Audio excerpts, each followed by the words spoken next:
This is J. Krishnamurti's 7th seminar with scientists at Brockwood Park, 1974.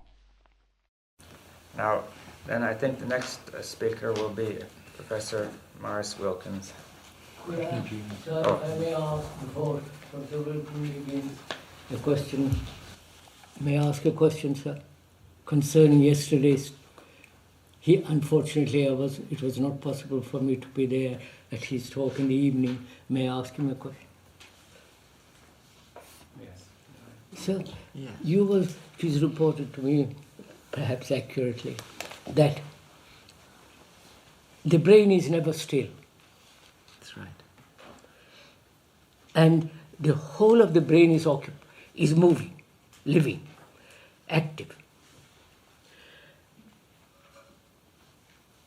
Is it ever still? No. Never.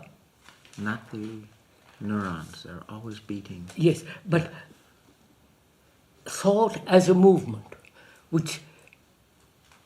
There are various states, and some of these states do not involve any thoughtful activity. No, what I'm trying to get at is, sir, Yes. may I... In meditation, if you know something about it, I don't know how much, Yes, I know. if you have ever done it, which is all wounds are healed. All movement of the self has come to an end. Self, with its arrogance, vanities, and achievements, the whole movement of thought as the me. Yes. The ending of that is part of meditation, in which thought comes to an end. It is possible. Oh, yes. But that's also true in sleep, which is a different... I just want to... Sure. That's also true in deep sleep, Sure. which we Right. talked the other day. Right. That's what I was trying to convey. Now, is there a quietness, a stillness of the brain, not as a movement stirred by thought? Yes, the activity, the electrical activity, which is... Goes on. It goes on, but it is a very slow, That's all. quiet. Therefore, that very activity and vibration, whatever, can come to very slowly to an end. Well, it doesn't come to an end. It becomes very quiet, very and slow. very cyclic, very, very repetitive, very... Yeah, You see. therefore, in meditation, where there is no concentration, this is different from Yes. the usual meditation, Yes. no experiencing, Yes. is the brain, with its movement but rhythmic, quiet, Yes. it is no longer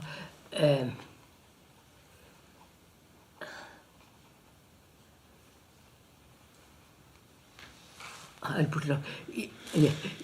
Has it got a different, forgive me if I use ordinary language, a different quality of energy? I would say, You understand? yes. That's what. Deep sleep? In deep sleep as well as deep meditation. Deep Deep meditation. A different quality of rhythm. The rhythms are different, therefore qualitatively, yes, it Yes, is so different. It you is see, very therefore, different. The configuration of the energy is different. You see, we have to really talk in terms of the organization of energy, not just the amount of energy. And the organization of the energy is very different in one state of consciousness than it is in another state of consciousness. And electrical recordings simply tell us... Consciousness is its content. Well, yes. If the content is dormant or Yes. made very, very, very still, the consciousness, as we know, it becomes something different. Becomes different. That's what I'm. That's right. Therefore, the vibrations or the movement of rhythmic movement slows down and has got a different quality. Very much so. That's what I. Yes. You see, this is. May I go on? This is very important because I think, forgive me for saying, that meditation is tremendously important for human beings. Not the meditation of control, suppression, practice, and rhythm. You know, the I was little saying last night that to remember that hypnosis, for instance, is very different. Yes, in hypnosis, the whole thing becomes tremendously active. That's right. No, but That's that- the opposite of Yes, meditation. it's the opposite of meditation. That I understand. That I watched it in some friends who were being mesmerized, and if you're interested, I'll tell you later about it. Is it? I have seen, sir. A man came to see me in Benares. He was a poor man, just a loincloth, and he said, "I want to show you something." There were several professors around, we were sitting on the veranda, and this man said, "I've shown these things to the viceroy, to the big people and so on, and I would like to show you something, but I'm not going to mesmerize anybody, especially you, sir, because you're religious, etc., etc." So there was steps going down, and there arose where there were rose, and a driveway went round it. A rose bed, large rose bed, driveway went round it. And he said, "Please bring a newspaper." There were 8 of us there, professors of Cambridge and so on, all that. And he sat on the other side of the rose bed, other side of the driveway, and they put the paper there. And he said, "Just look at it." And you saw literally, so I'm not exaggerating, this paper becoming smaller and smaller and smaller and disappear.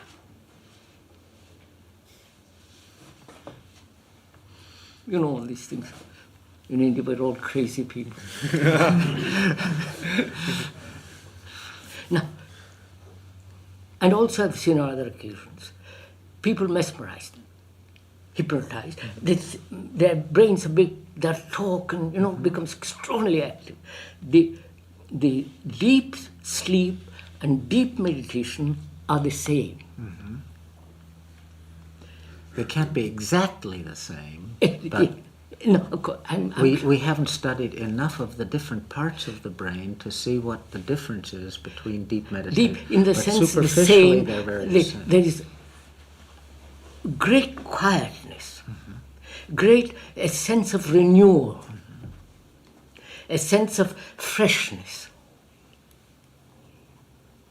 a sense of youthful. The brain seems to become young, if I may use, because it is no longer wounded, hurt, striving, pulling, building a fence around itself and so on. Therefore, it has got a beauty, a freshness, a youthful. That's all. Sorry. Could I ask Krishnamurti a question about the nature of meditation? Go ahead. So far as I can see from reading what you have said about it, I mean, is it really much the same as the kind of transcendental experience which one may get in looking at nature, at art, or through certain aspects of religious experience? So, I don't know what the word meditation, how you mean it, and I may mean it differently. art, from what we know, is putting things in their proper place. Art means that, surely. Dictionary meaning, right, sir? Fitting things into their place. Now, meditation, I think, is different from the observation or the seeing of a tree, being with nature. It has this same quality, but the thing here is different because the observer is non-existent.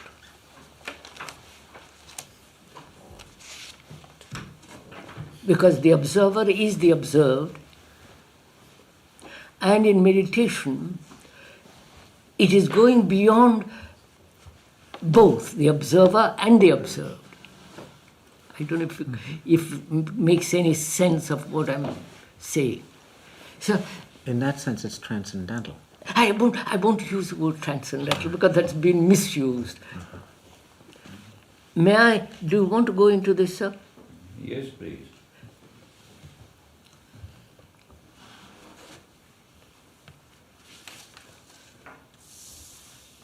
There are so many different kinds of meditation. There's Zen meditation. Zen meditation, that word comes from the Sanskrit word dhyana, which means to meditate. That went to China and they couldn't pronounce dhya, so it became Zen. And in that meditation, from what I have been told, and people who have spent years at it, there is concentration, the attention to breathing, so as to quieten the mind, control.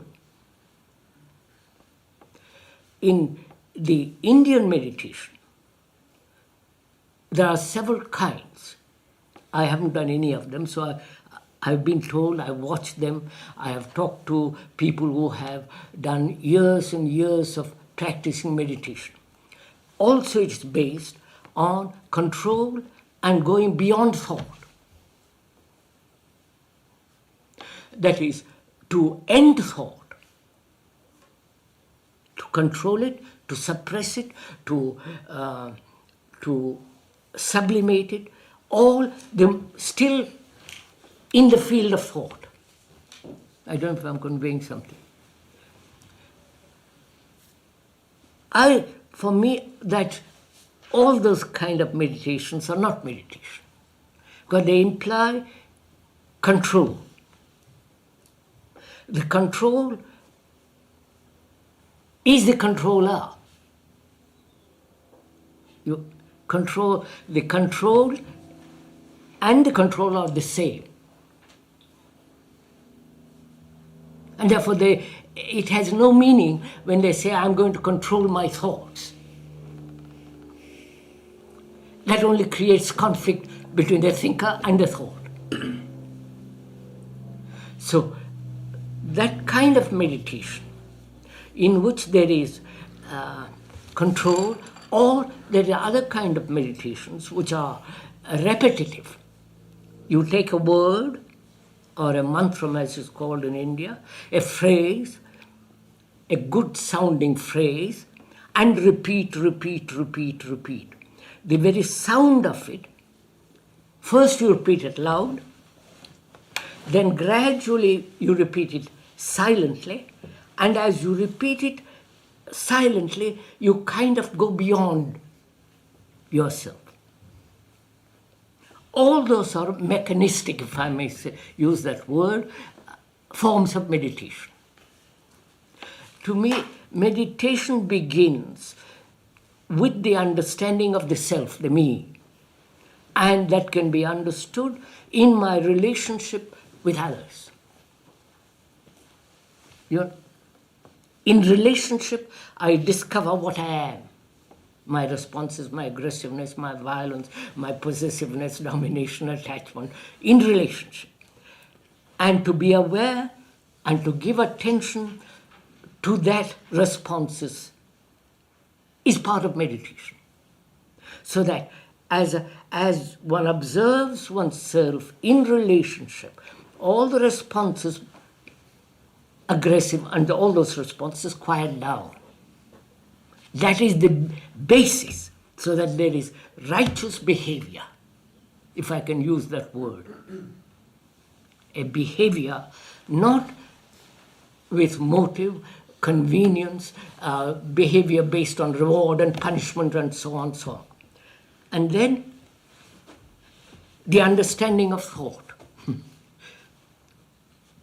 I don't know if you want to go into all this, if you are interested in it. And in the understanding of thinking, there is no entity as the thinker.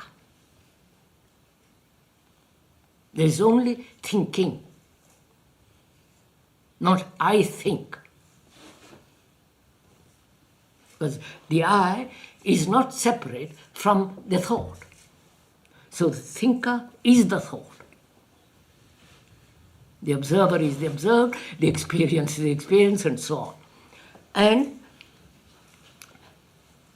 can thought, with all its movement, with all its activities, with all its demands, and so on, come to an end? Not suppressed, not controlled, not transcended, but just coming to an end, which is thought as time.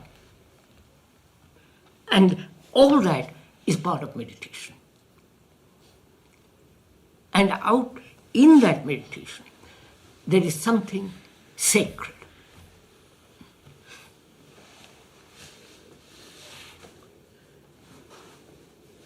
Have I conveyed anything, sir? Well, Or is it all sheer nonsense? It is helpful, but still somewhat elusive. Somewhat? Elusive. Could I ask, is meditation an instinct? No, just a minute. He says elusive. So unless one does this, not that I'm inviting, please.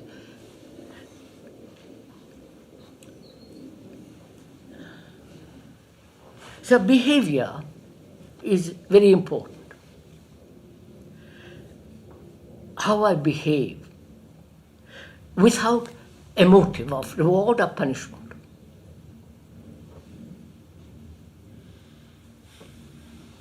And behavior, which is conduct and so on, all the rest of it,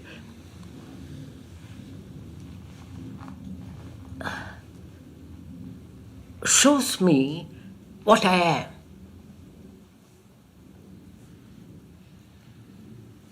My vanity, my arrogance, my this and my that and all that. And can that, all those attributes, all those qualities of arrogance put away without effort? Because the entity who is aware says, I am arrogant. Arrogance is the entity, not I am arrogant. I don't know if I'm... What's the putting away process? It disappears. When I observe something attentively, say I'm arrogant. Because I have achieved a certain fame, certain nonsensical reputation, or that I've written a book and I feel, all the rest of it. I feel arrogant because I have certain knowledge, certain importance. Arrogance is a form of exclusiveness. It's a form of pleasure in power. And when I'm arrogant, it goes with certain forms of violence with it. I discover there is discovery of all that. And to remain without suppression, without escape, without sublimation, to remain with that arrogance without any movement, with what is. And then you go beyond it. The mind it's finished.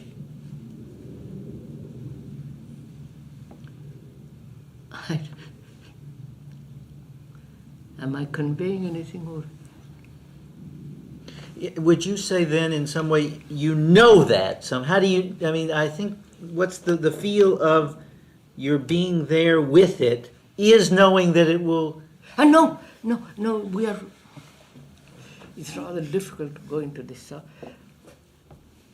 So, you know what arrogance is? Yes, well...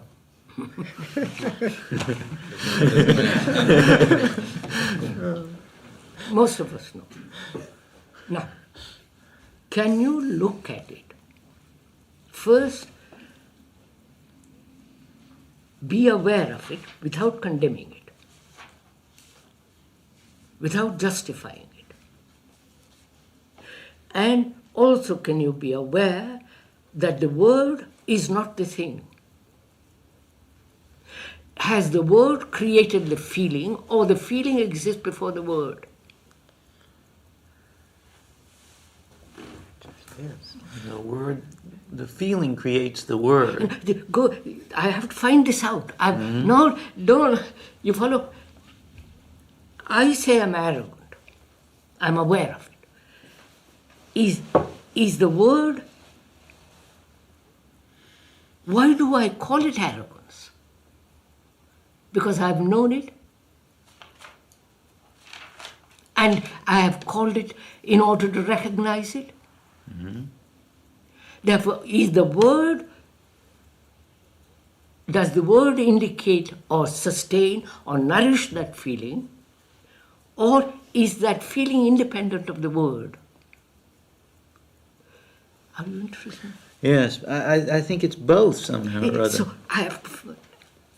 Now, can my mind remain with it? With all its fullness, not with, I want to get rid of it, it's superficial, it's deep, all its causes, why I'm vain, or just be with it, as it were.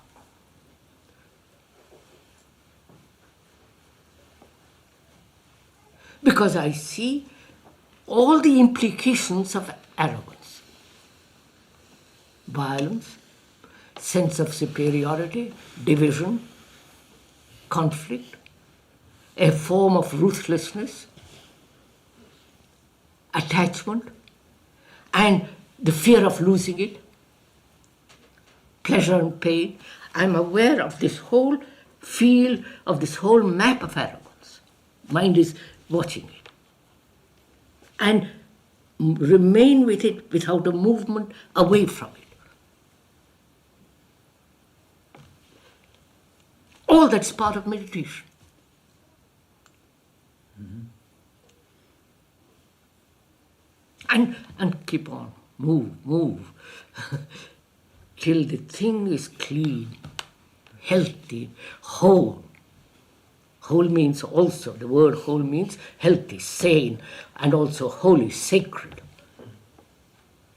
That's what. And penetrate in the sense that you don't exercise will to penetrate, it moves. When you open the door, the air comes in. Is this... That's all meditations. I mean, this is... Is this an instinct?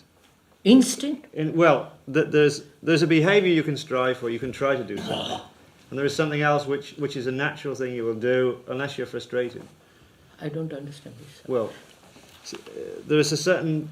I may try to do something. I may want to do something and try to do it and strive to do it. There may be another thing which is, if I'm thirsty, I drink. I don't necessarily think about it. Is this meditation an instinct, a natural... Oh, no. But it doesn't require effort. No, sir. No, one has to go into this question. Why? What is effort, sir? What is effort? It's somehow you separate yourself from the thing you want to do. No, what is effort? You try to will. You were saying last night, this morning I'm lethargic, lazy. I make an effort to get up. Because I think I must not be lazy. I must not be lethargic. I must not be slothful. Therefore, I must get up. That's effort. That's effort. I must beat I must be superior to you intellectually, verbally, I make an effort. I must make my life into a success. That's an effort. So we are educated to make this tremendous effort to be something all the time, which is part of arrogance. And can that arrogance come to an end? Because if I am arrogant, there is no love in arrogance. That's all. Probably it all sounds nonsense, but...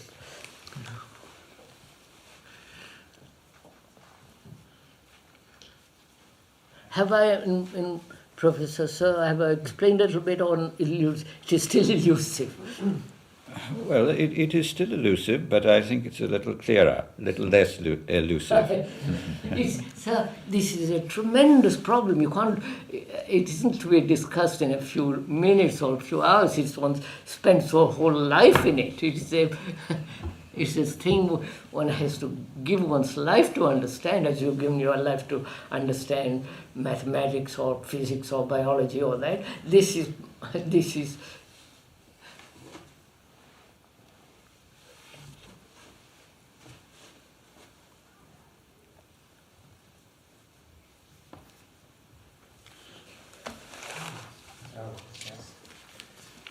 You say that one has to give one's life to studying this. Not studying. Not studying it, sir. Once to achieve it. Yes.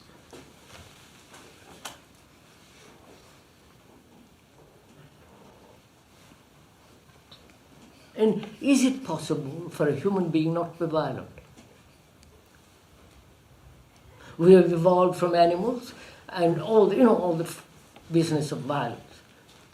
Can we be free of violence? Well, I would think it was possible, but very difficult. So to go into it, you must give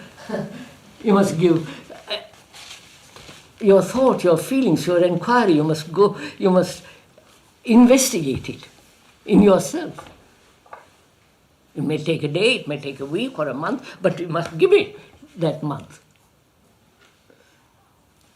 I can appreciate that. It would be a primary activity. What's up? It should be a primary activity. Which? Well, self-realization. I don't know what you mean self-realization.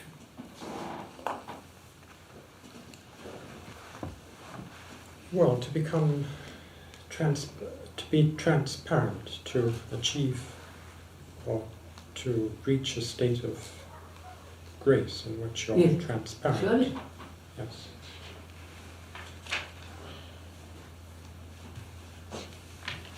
And one can do this while one is engaged in other activities of the world, such as one can reach this state of grace while one is also engaged in the ordinary activities of the world, such as studying physics. Are you saying, sir, can you have this grace while living in this world? Yes. Obvious, otherwise what's the point of it? What's the point of having it in some retirement as a hermit and not, you follow? It's my daily life. I think, if I must say, he was not asking whether one can have it, but whether one can achieve it. I think so, surely, otherwise what? There's no meaning. I think the confusion was, you said you have to give your life to it, the way you I do see. physics. Yeah. And the question is whether one can do it along with physics. Of course. I'm sorry if my question. I'm sorry, sir, if I took away your time. Everybody satisfied? Can I say just one thing about it? There's nothing antithetical between doing physics and doing what Krishnamurti is talking about. Like the thing about the papers and one's feeling when people steals things and one's anger all of us in our academic activities all the time, we can do the kind of thing we're talking about if we take advantage of what's available to us. Is this a hope or a statement from practice? I'm serious. I mean, sounds flippant. I mean, do you think it could be done, or do you know it could be done from practice? To the extent that I can do it, which is a small extent, I believe that it can be done.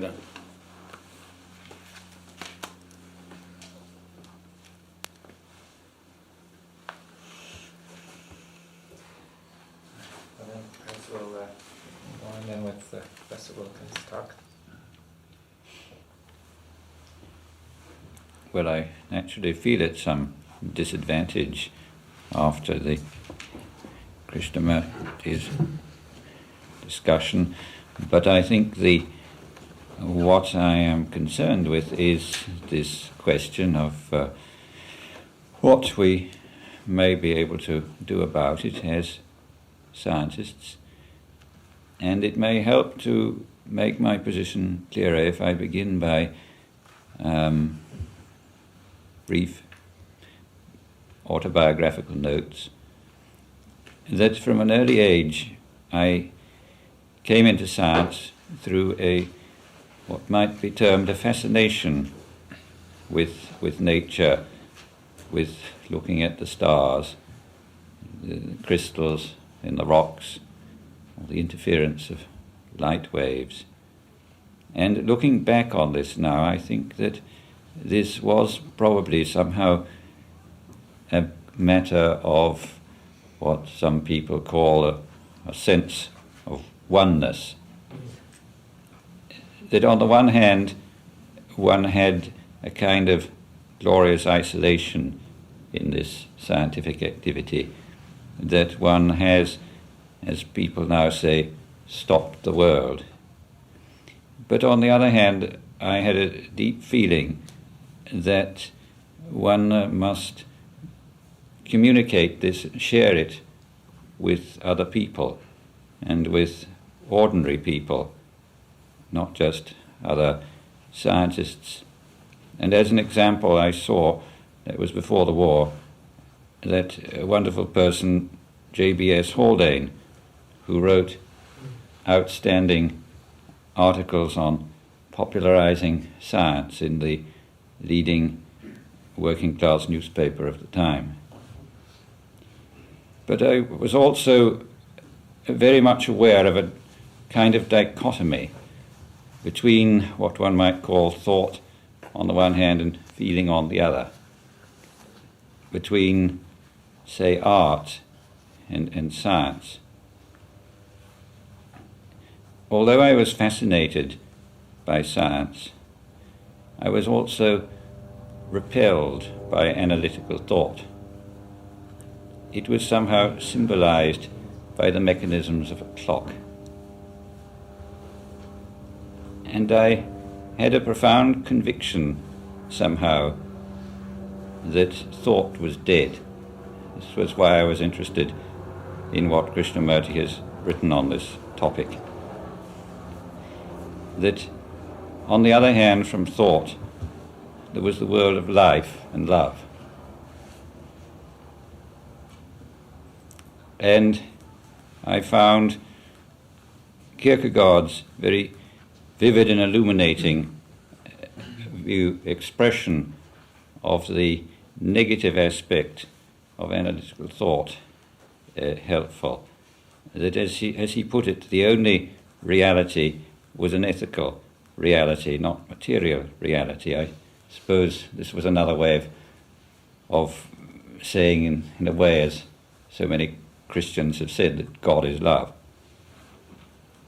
He ridiculed scientists for looking down their microscopes instead of looking up to God. I might mention I'm not a Christian. And I had all these thoughts while I was in the middle of an intensive career of research on nucleic acids, things like that. Kierkegaard, of course, went to rather possibly ridiculous extremes, but they interested me. That he regarded the scientist's search for truth as a kind of obsession and neurosis. He said that the scientist isn't after truth, that truth is after the scientist. He made good jokes like that, but it seemed to me that they were telling jokes. And I have thought too that, in a way, that scientists are like overgrown schoolboys. I think it is one of the properties of boys in their teens that they often become obsessionally interested in something for a few years. All their interests canalize on this. And I think it is probably a mistake for me to talk like this, because I think I have done it once or twice in the company of scientists, and I find afterwards they avoid me. I think I cause offence to say that scientists are adolescents that never grew up. It is not a nice thing to say. But that was well known. But has it been put forward? It has, in fact. Where? Some analysts who say it's because boys never got to see girls when they were adolescents, and it's a frustration. The curiosity has really displaced frustration. I think that's going a little too far, but it has been. And the observation that scientists are really I quite think Freud young. said that about Leonardo da Vinci. Yeah, something like that. Well, I would like to go into that more then. It's but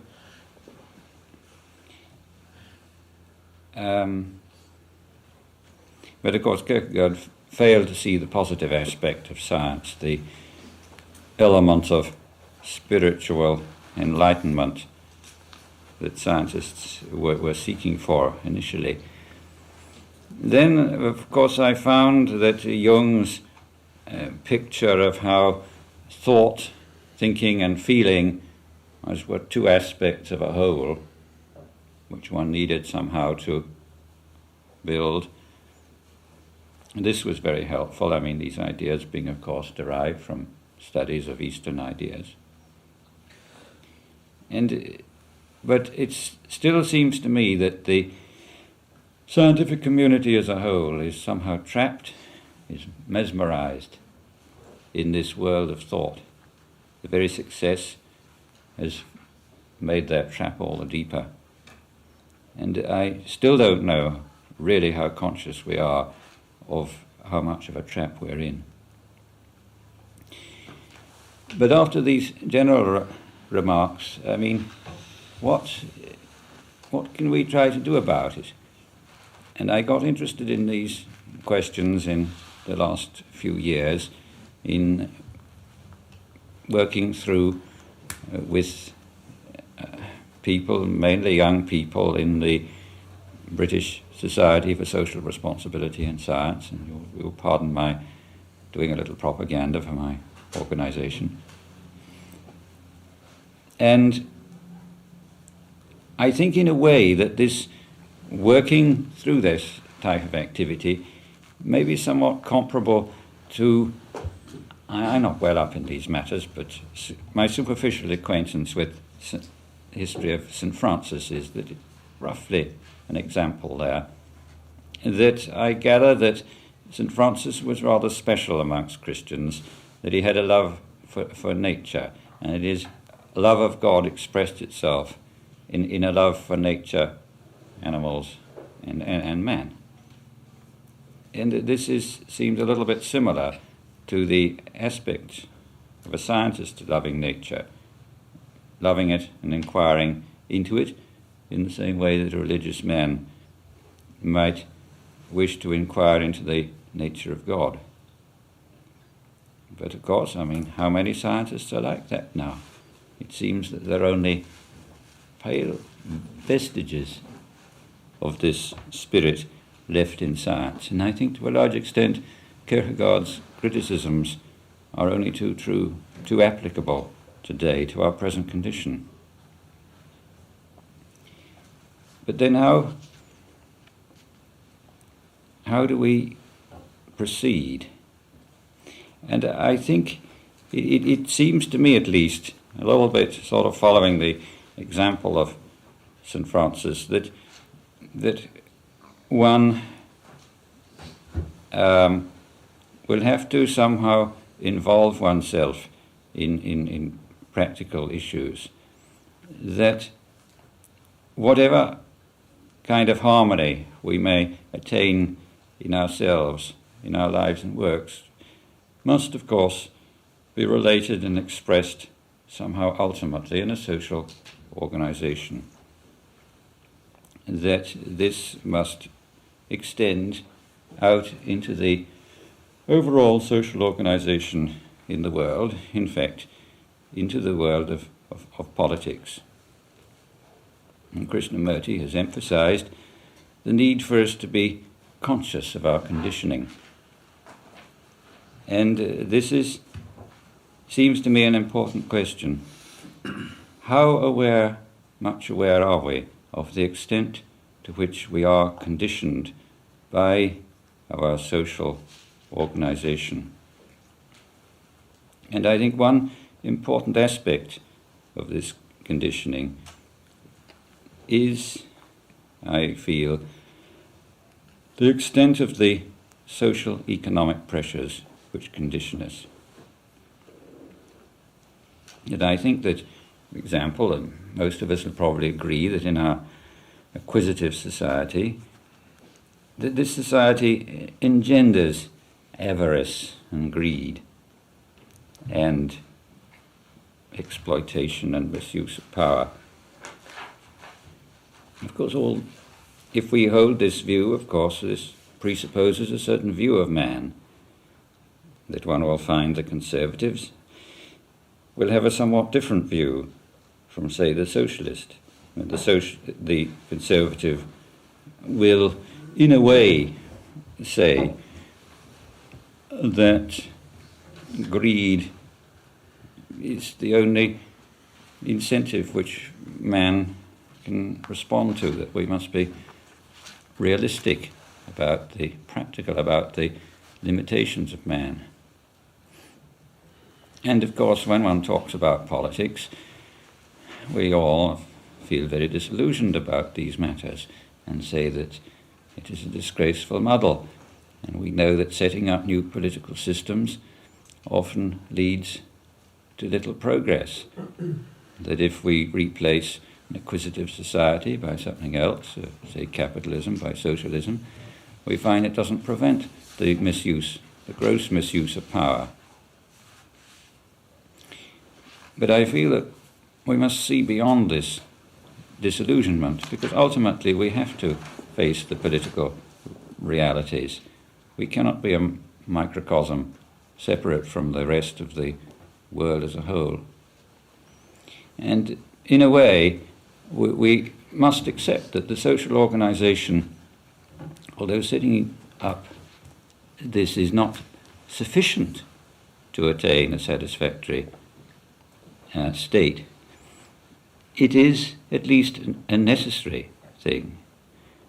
That, as in this discussion of not being able to, Krishnamurti said, not being able to teach love, that yet we agreed we can at least remove the obstacles to its development. And I think this is where the social organization is so important. But clearly, to build a good society, we need a much wider view of man than the views commonly held by, for example, materialist socialists. And I think without a better social system, our more personal transformations cannot lead very far. And therefore I make a plea for greater, effort, a greater consciousness of the economic, political constraints, which are very real and will continue to be real. For example, if we criticize nationalism, we must see that there are very real economic and political factors which have brought it about. and that these are as real in causing wars as the more personal elements of individual psychology. And if we study these matters in history, I think it's very illuminating. I've been reading history lately because my daughter at school isn't taught well and was unhappy about it. So I thought it would do me good to get a little education too. And I found it very illuminating.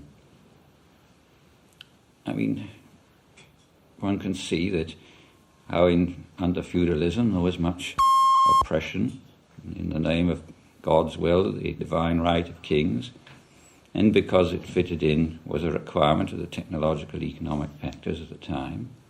And then one saw Newton, who showed that it was possible for man to obtain knowledge by reason and observation, not simply via God. And then I was glad to find the history books really do all seem very well agreed on this, that these scientific ideas were important in producing considerable social changes. That because man, the individual man, was able to obtain knowledge, then the individual man had an importance, which he must be allowed to develop his potential. And this, of course, fitted in with the development of the merchant and manufacturing class, and replaced the landowners, and similarly these pressures from them caused the changes about social theory. And so as a result of this you had progress towards the French Revolution and the oscillating progress between authoritarianism and democracy, liberty, equality and fraternity. I mean, it sort of went up and down, but there still was a gradual change in the last 200 years, 300 years. And so I think in a way here that we can argue that knowledge has led to improvement, insofar as I think one can trace a definite relationship between the science as exemplified in Newton and the development of ideas of social equality. And I think these remarks point a way to how we can change science. I mean, the question that was put earlier was, how can we bring compassion into science? That I feel one of the factors here is to become more conscious of the social, cultural, political relations of science, how the social, cultural, political situation affects the science, and how the science in turn affects the social, cultural, political situation. And then to be more specific, what expressions can this take? What particular forms? Well, we can, of course, be opposed to elitism in science.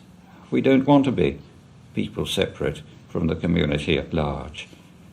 We do want to bring science to people, to ordinary people, not necessarily with much education. We don't want to leave science in the hands of high government committees who have their secret meetings and produce their reports. This, I think, is not the way to go. That we may, for example, find what they do in China useful, that the academics should be sent out in the fields for a year. Maybe they can't appreciate what it is like to work in the fields or the factories if they don't actually go out and experience it themselves. It may help them. We can appreciate the extent of the brainwashing in our education, how all the subjects are taught as separate disciplines, which produces a particular type of mind which doesn't ask questions anymore, doesn't ask questions about our political system, doesn't ask fundamental questions at all.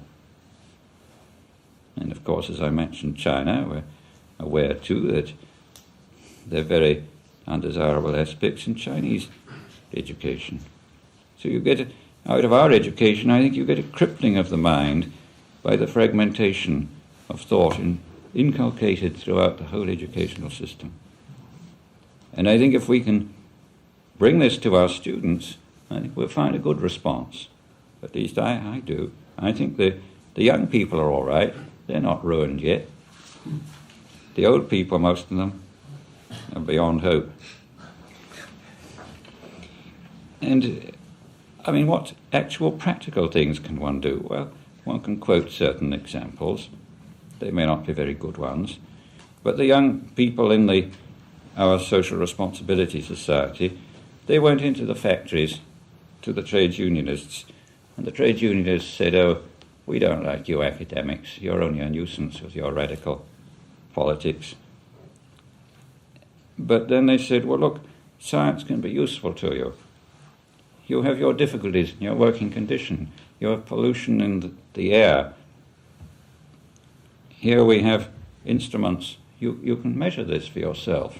And finally they got, in the PVC factories, they got the factory workers to go and monitor their own atmosphere, and they found that things weren't what they ought to be, and they got things changed.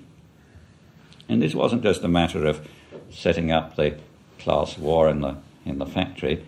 It brought science to these people, and I was told that they thought science is fine. You see, it has some relevance to our lives.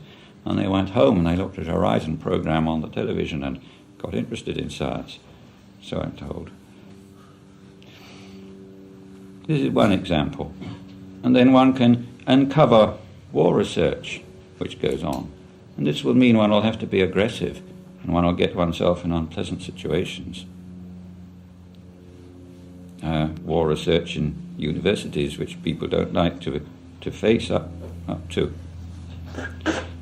And one can be a little more positive if one goes into things like alternative technology, where one tries to put a positive ethic into science and technology, where one will get more directly in contact with nature, a more ecological view, and develop technologies which may, for example, be especially relevant to developing countries.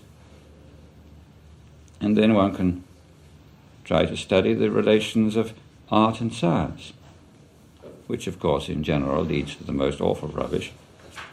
But sometimes something may emerge from this, and I think some of the funny greenhouse things that young people live in today, recycling their own wastes with a windmill on top, maybe in a strange way that this is a new kind of thing which is meant by some sort of coming together of art and science. So I think my general point is that one's personal transformation may take place through an involvement in these things, and that this may be relevant to what Brian Goodwin said about the initiation process for scientists, which may get us out of our academic isolation, in which I think there's no hope for us.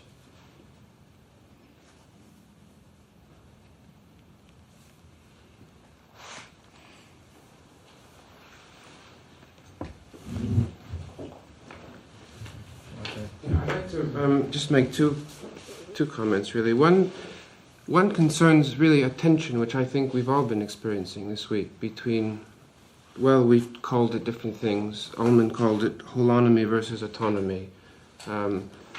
Fragmentation versus wholeness is too pejorative for the fragmentation people, so we won't use that way of describing the dichotomy. But Professor Wilkins sort of touched on something that I found interesting at the very beginning of his paper. He said when he was young, what motivated him into science was, among other things, when he sort of looked up at the stars and experienced a sense of oneness. Well, I'm wondering whether there is perhaps two different ways that, as it were, we're programmed from birth, if you want to use that sort of description, or two different ways that people are disposed towards experiencing that sort of event. In other words, Wilkins said he experienced a sense of oneness. Well, now... No, I don't think I did. I mean, that was in retrospect. I analysed it. I see. Well, the point... Well, when I did that as a young person, I mean, what I experienced was quite almost contradictory to what you described. I mean, I experienced a sense of Oneness, which did a great deal towards separating me from what I was looking at. Awness. Awe. A-W. I was in awe of what I was looking at. Awe. That separates you? Yes. Yes. Or is okay, I had awe. I certainly didn't, yes, but I certainly didn't experience, even in retrospect or at that time, the sense of, well, it's your word, oneness with what you were looking at. And I think, I mean, this was almost, I was going to say pre-theoretical. I mean, we all bring to bear certain theoretical lenses on what we observe. We have to. But it's almost something that conditions the sorts of lenses that we bring to bear. And maybe we really are disposed towards looking at this kind of distinction in a very fundamentally different way. And maybe this is why some of us are having trouble understanding some of the others. Well, anyway, I want to make one more point before I stop, and that's what you said about compassion. And we've talked about this at great length earlier on, and I still feel, I'm afraid, that I cannot agree with what Wilkins said. I mean, I think towards the end of, I think, last session about one, I sort of saw the issue, but now I'm not so sure. I mean, it's difficult for me to see, for example, that when someone like, well, take any one of us, say Pribram, for example, sits down at his desk and works on his model, how compassion is going to help him hone that model down to have more and more and more explanatory power. That is to say, to do the sort of job that the model was originally designed to do. I agree, of course, that when one, as it were, sets about applying what science has given us to the world, then one must do so compassionately. But the actual quest for knowledge and succeeding in that quest, when we're doing our particular area of work, it seems to me that compassion cannot be, as it were, generated out of that activity itself, but rather must accompany that activity when one applies the results of the activity to a relevant part of the world. That is, what I'm saying in more formal terms is that compassion, of course, is compatible or consistent with science, but I think, for me anyway, it's a mistake to think of it in terms of something that we can generate out of science. Of course it's compatible and we all want it. Yes. Well, in reply to that, I have found people in our social responsibility society who are interested in, say, uncovering war research in universities and practical matters like that.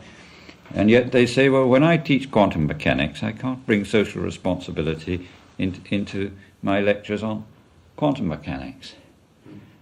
And this is a fragmentation which seems to be equivalent to what you're saying.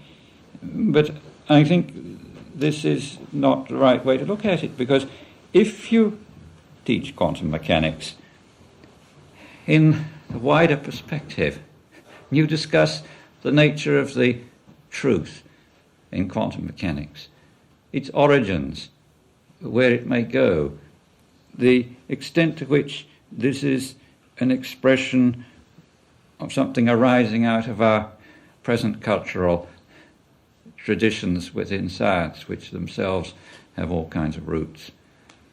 If we present quantum mechanics in this wider perspective, then it embraces the element of human relationships, and embraces the question of compassion. There's no separation. But look, I'm afraid that sort of, I understand the semantics of your remarks, but for me it still has no teeth. Now let me explain, try to explain, because I think it's an important issue. Let's not use the Bohm example because it's used too much. Say that somebody who's working in cancer research suddenly discovers a way to trigger the immunological response which will prevent the cells from multiplying the way they do when cancer starts. And he's terribly interested, and he does it in a way that will, it's both rigorous, let's say it can be formalized in terms of an axiomatic system, etc., etc., and the result will be, the practical result will be that will we'll discover a way to, broadly speaking, cure cancer. And we do this by triggering the immunologic, etc., etc. Now, a byproduct of this might be that we could use the very same discovery to, as it were, do the opposite effect. That is, we could suppress the immunological response so that we could, by, let's say, spraying a certain area of the world, make all the people in that area get cancer. Now, should the person who is working on this very theoretical problem be concerned with the possible repercussions of his discovery? But just in the same way, should Einstein have been worried about the bomb? Need we even mention that he needn't have thought about the bomb when he was thinking in a very abstract way about space and time and about the sorts of things that led up to his axiomatization? I mean, of course one wants to exercise compassion in practically applying those sorts of theoretical discoveries, but in the process of making the discoveries, my claim is, it seems that compassion is not so much out of place, but it's sort of totally irrelevant when one is working on that sort of problem. And when you say, well, I'm being fragmentary, well, perhaps I am, but I cannot see how saying, well, I want to be more holistic will help me in a particular bit of research. Well, I don't think it will help you on a limited scale, but I think in the long term it probably will help you. You see, this thing about Einstein and the bomb, I mean, Rutherford was, they say Rutherford said that he could not, it was ridiculous to consider the energy of the nucleus finding useful application, something to this effect. And my own theory is he wasn't so silly. He was very well aware at the back of his mind this would take place. But he was living in a golden age, Cambridge colleges, the backs, academic science, the brotherhood of the scientific community, and all that. So he kidded himself. About what? You see, I mean, one goes to an institution like SLAC, say, at Stanford, and one sees these brilliant work being done on discovering particles and discovering how they interact. Now you might say, or one might say following it, what the hell's the point? I mean, there's lots of money being poured down a SLAC 2-mile tunnel for no really good reason. Compassion isn't relevant, therefore let's stop that sort of research. Well, why not say where that sort of research is helping us to understand better the ultimate constituents of the world? I think I would like to say, something, I have some experience in this domain too, that for example, there's Oppenheimer, we knew quite well, and he worked on the atomic bomb project and also worked later on the hydrogen bomb project. Now, the atomic bomb project you could justify because people felt it was necessary to defeat Hitler. But later, during the hearings which were on Oppenheimer, held in the United States Senate or somewhere, I forget exactly, they asked him why he went back to this work, and he said that the techniques were so sweet that he couldn't resist them. Now, I'm trying to say there was an example of lack of compassion in science, that there was some satisfaction he was getting out of it, which overweighed every other consideration, which must have been in the back of his mind. But that was a practical application. Well, no, because also they were discovering ways of doing it. You see, I think that Maurice Wilkins here is pointing out that to a certain extent the straws were already visible in the wind, that there might be some dangerous applications of this, and people just simply didn't consider it seriously because they were really finding science a great thing to do. As you were saying, the scientific brotherhood, and so it's a question of the amount of sensitivity there is to all these factors. See, I think that at some stage scientists slowly fell into this thing because they were not sensitive to the changing meaning of what they were doing. But do you think that fission and fusion should have been... I don't want to discuss that point, because I think that until we settle this point, you see, that other point is a side issue. Exactly what they should have done until their state of mind was sufficiently sensitive to see what was the right thing to do. Well, I think that Sudarshan is next. I wanted to say two things. One, that in a certain sense, when one is deeply involved in a fundamental problem, I have never done anything very practical. So like making a bomb or deciding to make a particular chemical. But when one is deeply absorbed in the thing, there is no question of compassion being something that you have to worry about either having or not having, because at that time there is nobody else. Not that you are excluding other people, not you are elitist, you may be with a lot of people, but at the time you are working on a basic problem, there is no one else except that particular problem with you. But there are a number of ways in which compassion fails scientists, even at these levels. I am more familiar with the American university system. In the American system, the workload of a professor is estimated in terms of, one, the number of classes that he meets, which is organized by the university. Second, in terms of the number of research papers that he publishes. Third, in terms of the amount of money that he is making flow through the university. Third, perhaps international conferences and other positions of influence that he is wielding. There are, however, a number of other teaching duties that a professor has which are simply not taken into account. For example, explaining a point to a fellow teacher who is not able to see. Talking to a man in another department who simply wants to know what is meant by wave-particle dualism, or somebody who wants to know how to integrate e to the power of minus x squared from minus infinity to plus infinity. This kind of thing is not counted as part of your job, nor the activity in which you sort of sustain somebody else who is doing basic work, who does something and brings it to you, like puppy brings a little stick back to you for approval. And if you don't take time out to approve this kind of thing, then of course you are not doing your compassionate job. The reason why there is not more understanding about science in general public and even in the university community itself between various people is that this activity is neither encouraged nor is there a compassion for the man who is doing it. Everyone wants to feel that he is doing a useful piece of work, something relevant. But there must be some feeling within the university community, in the academic community, that this activity of explaining science to other people, of presenting new insightful ways of presenting material is there. And instead of that, scientific communities seem to be preoccupied with not even truths, as Kierkegaard's quote seems to be very appropriate, not even truth, but how you present things in such a fashion that you have gotten there ahead of another person. Not even have you have got. And therefore this lack of concern for this aspect of the thing both hurts you and you are not taking aware of it hurts other people. So it seems to me that compassion has a very important place even in basic science, in the fact that you think it is something that you should communicate with people.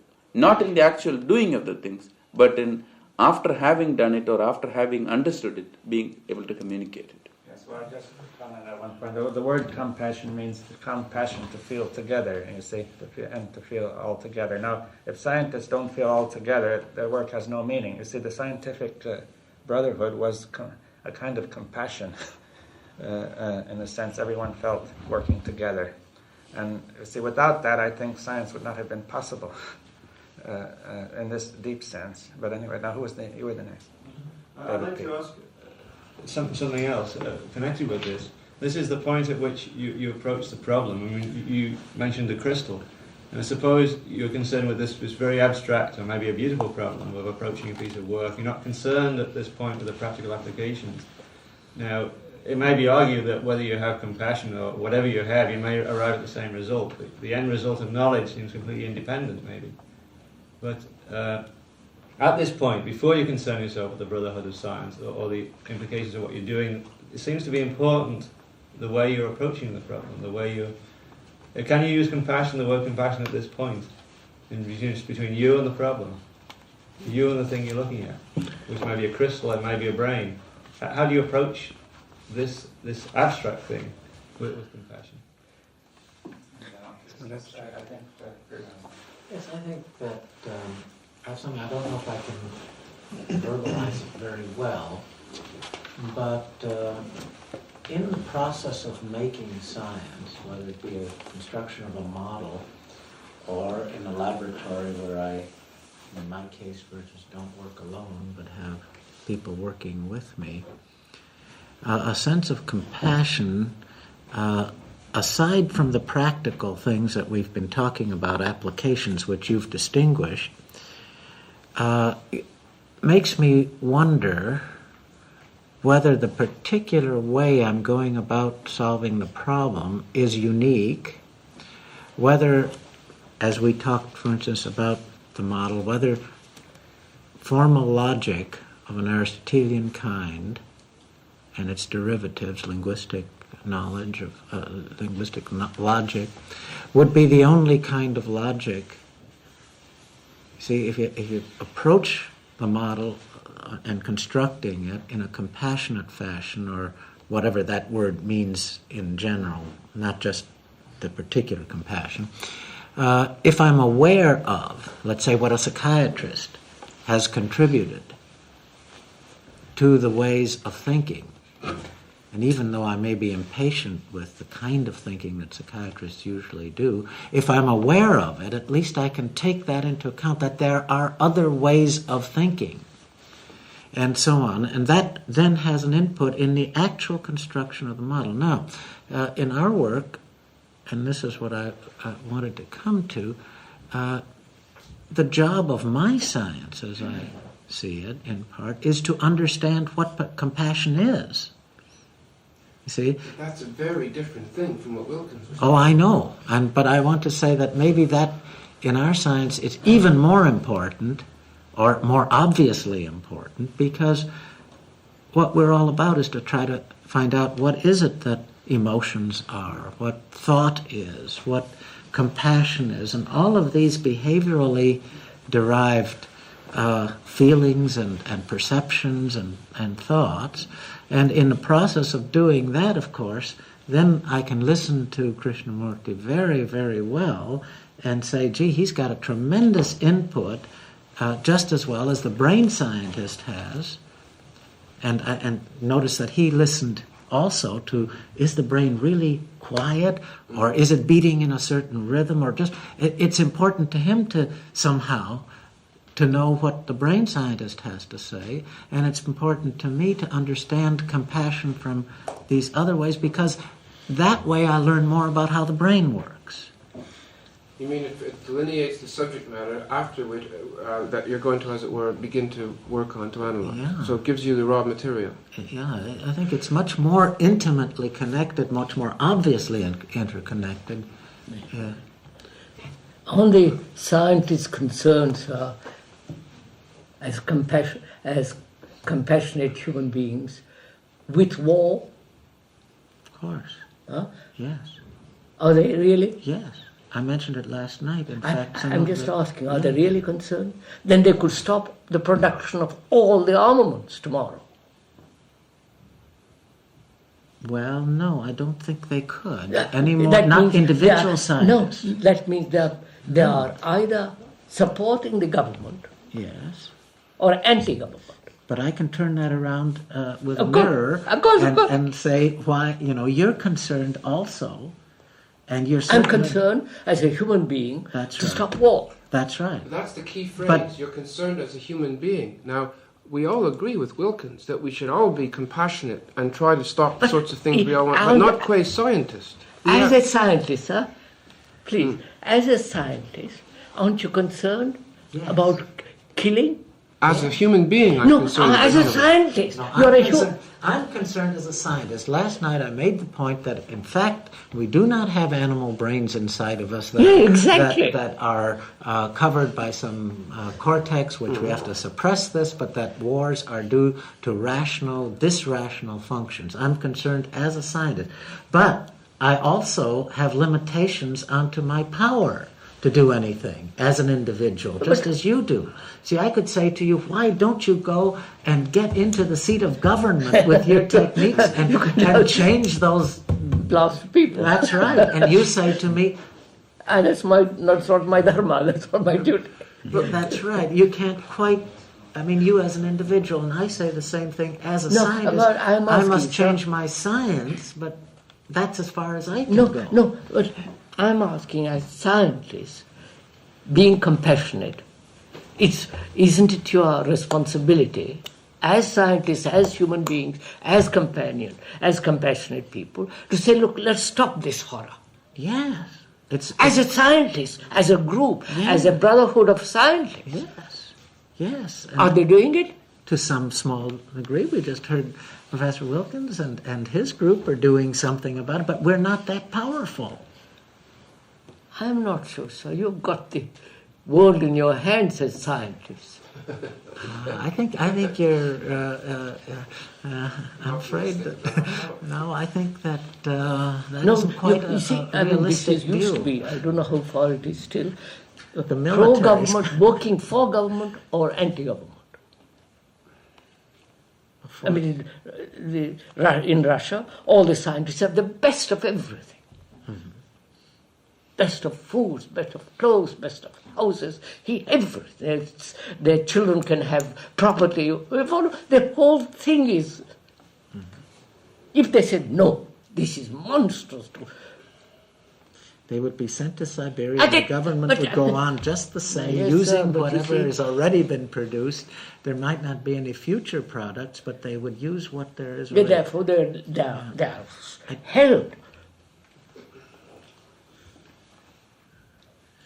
I wanted to expand on what Sudarshan was saying about compassion in the daily activities of a scientist. And he was talking about compassion in communicating the knowledge to other people, non-scientists. And I think one can even go further back to knowledge, to the knowledge itself. I think there can and has to be a component of compassion even in the knowledge. I think it's not enough to have just rational knowledge of a scientific theory. That's necessary. And when you do research, when you work out your theories mathematically or with other methods, there's this component doesn't appear very much. But then, once you have a result, then there's also a kind of insight which is non-rational and which is in a way compassionate. And very few scientists, this is what I was mentioning when I gave my little talk, that there's this great disparity between the rational theoretical knowledge, let's say, and experiential knowledge of scientists. They don't experience their theories. But if a scientist does this, then teaches, gives a lecture, say, or a talk, you feel this very strongly. This component of compassion comes over very strongly. And I think those talks that have this component of compassion, those teachers can really communicate the results to non-scientists. The others who don't have this compassion can't. Yeah, I wanted to add a few points because it seems to me Professor Wilkins raised an interesting point psychologically, but I wanted to first say in psychiatry there's a problem really that's been developing along these lines, namely that we know that among American physicians, the psychiatrists have the highest suicide rate of any group of physicians. And a lot of people are becoming quite concerned because why is it among ourselves, here we're supposed to be interested in suicide and in patients with mental illness, yet among our own we have so little concern. I mean, there are people committing suicide all around us, among our colleagues, and there's no concern. Analyzer needs to be analyzed. Right.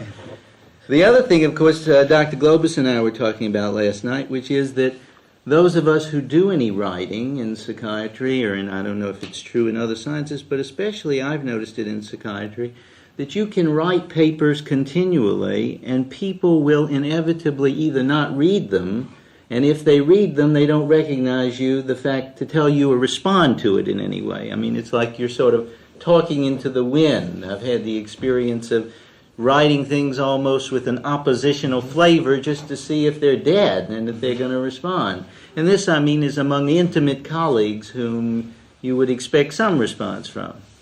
Now, I think the issue, and my feeling about it, as I've listened today a little bit more about this issue of compassion in science, really goes to what Professor Wilkins was saying, that if scientists truly are obsessional schoolboys, then we can look at this in a psychodynamic way a little bit deeper. Namely, we have to ask the question, are scientists really interested in investigation and understanding the world, or are they interested in saving themselves through their science? Now, I mean, if they're truly obsessional schoolboys, then they are being scientists in order to prove that they exist. Therefore, if you take that away from them, in other words, they're really doing science because it's some sort of pleasure-invested mechanism, and they're attempting to raise themselves up as powerful human beings and trying to prove that they're either better than the next guy, then all of this really becomes absurd, because in a way it really is an obsessional mechanism whereby they are, how shall we say, they aren't really professional, because their work is their way of proving that they're better than everybody else, or their way of saving themselves. So in a way, when we take that away from them, or when their whole process is invested in that way, then you can see that they would panic, because what you're really suggesting is, I mean, there can't be any compassion. That's not compassion. I mean, that's activity which is invested with idealization and what I call a kind of neurotic compulsiveness, which is not really coming from a deep self-interest. In other words, Krishnamurti said the other day that if they said they told him to stop talking, he'd say okay. And I really wonder how many scientists we could say, well, look, stop doing science tomorrow and be a human being. Do you really need your science, or do you want it? I think that's the issue. Quite. Very nice. Very nice. Well, I still remain unswerving. I mean, Capra mentions the compassion component in knowledge. Well, I mean, I just, to be impolite, I just find that ridiculous. What is this component? Now, you try to expand it by talking about teaching. Well, of course, one could be compassionate in teaching. And hopefully we all are or will be compassionate in the teaching process, which is what you were mentioning.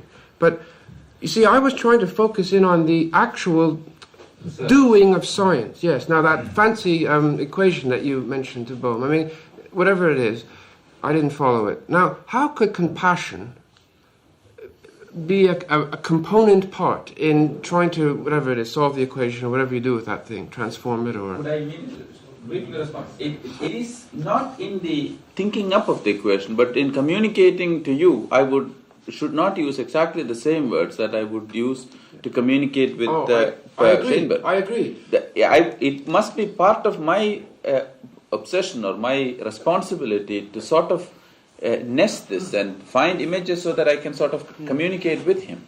I must sort of put myself in his place. I must find out how will I put it so that he will see the thing. A sort of impedance matching. Well then, sorry, could I just be 2 seconds? I agree but that's the teaching process. Now the thing is, if we want to, as it were, hone down compassion to be applicable to knowledge itself, which is what Capra was suggesting, then it seems to me a whole lot of very bad things follow.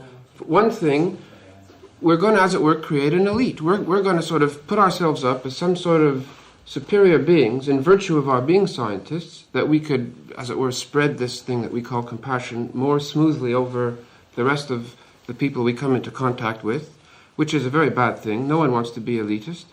And, I mean, the conclusion, I think, is this, that compassion applies to being human, not to being a scientist.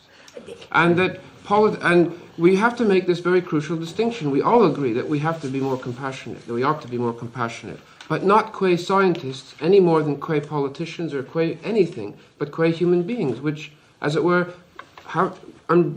puts an umbrella over all the various types of things that we all may be doing and other people may be doing. Can I just answer very briefly to how I see there's this component of compassion in knowledge. Again, this is very difficult to put in words, and I probably can't.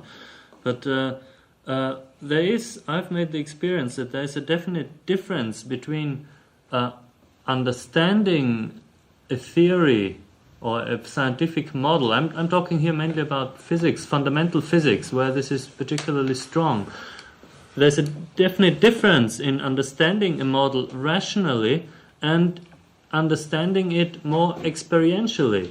In all in all my research in physics, all the results or the results of my colleagues lead me to a view of the world where it is absolutely impossible for me to make a bomb. This is for me would be absolutely ridiculous and perverted, and the understanding of my science would make it impossible for me. But it's not the rational understanding, because I can use the mechanisms and can use the theories to make a bomb if I work hard enough on it. But it's more the experiential understanding of it, which implies a certain worldview, a certain philosophy, and so on. And this for me is part of science. I don't separate the two. You want to say something? No, I just say, I mean, again, but there's the Baconian view and there's the Newtonian view, and Oppenheimer was a Newtonian, and so am I. I mean, you know, I mean... I think that almost... Well, I like to offer an example that I think the course of history, at least in this small sector, might have been different if the scientist in question had more compassion. Yesterday I mentioned the fact that I thought Freud's approach to dream interpretation was wrong. And I think what was wrong with it was the absence of compassion. That is, he approached dreams very much as the scientist that he was. And the consequence of this, I think, is that we are left with an elitist point of view about dreams. Dreams are the special property of highly trained psychoanalysts as far as the capacity to provide information. That highly trained psychoanalysts practically have a monopoly on dream interpretation. And there are two important consequences of this. One is that a whole dimension of dreaming, I think, is left out, namely the way in which social hypocrisy, contradiction, and fraud and myth enter our dreams, because this was of no interest to Freud. This was beyond the pale of science. And secondly, the fact that I think the general public feels rather mystified about what their dreams are all about. I have a feeling, for example, that a proper study of dreams, where compassion is included, would not be divorced from a concern with the socio-economic political scene and how it may be relevant to the science of dreaming.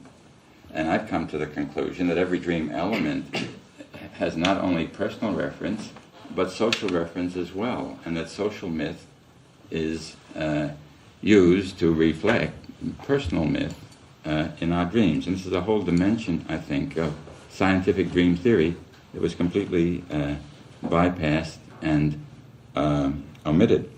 So, inspired by Dr. Wilkins' Society for Social Responsibility, I'm organizing the SRDPDT, the Society for the Return of Dreams to the People Who Dream Them.